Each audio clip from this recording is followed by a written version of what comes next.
Nama saya Kesia Sakina Adu dengan NIM 20520230021, kelas A semester 2, Prodi Psikologi Kristen, Institut Agama Kristen Negeri Kupang. Di sini saya akan mempresentasikan hasil dari tugas saya, yaitu psikometri dasar dengan judul reliabilitas tes psikologi.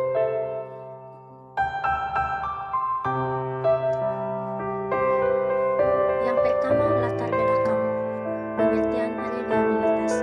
Reliabilitas atau keandalan adalah konsistensi dari serangkaian pengukuran atau serangkaian alat ukur.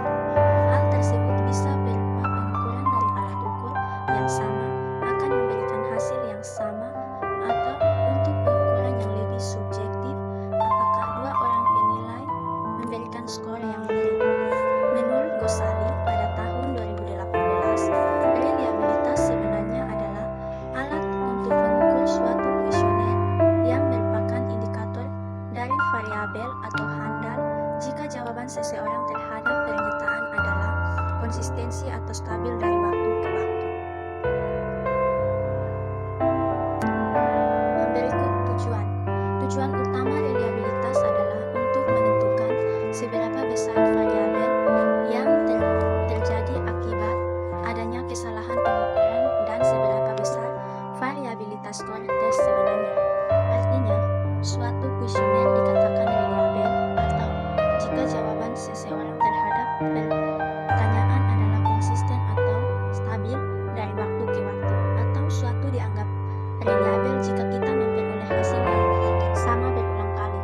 Artinya, ketika kita menggunakan tes, angket atau alat lainnya, pada umumnya kita memperoleh hasil yang sama asalkan kondisinya sama dan apa yang kita ukur tidak berubah-ubah tetapi tetap.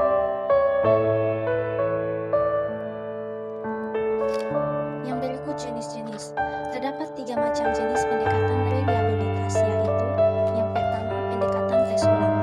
Adalah suatu tes yang reliabel tentu akan menghasilkan skor tampak yang relatif sama apabila dikenakan 2 kali pada waktu yang berbeda. Yang kedua, pendekatan bentuk paralel.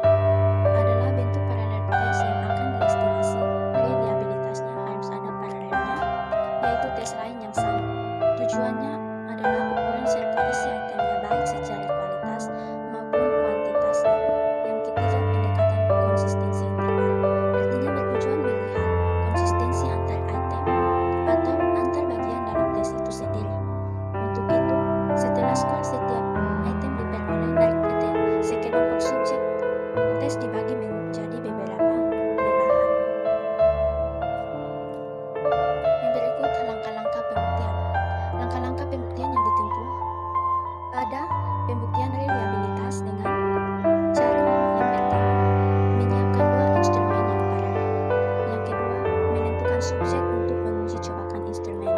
Yang ketiga, melaksanakan pengukuran dengan mengadministrasikan instrumen tersebut. Yang keempat, melakukan penyukuran pada setiap jawaban responden. Artinya, sebuah tes dikatakan mempunyai reliabilitas yang tinggi jika tes tersebut memberikan data atau hasil yang valid atau tetap, walaupun diberikan pada waktu yang berbeda kepada responden yang sama. Reliabilitas merupakan salah satu kriteria yang harus dipenuhi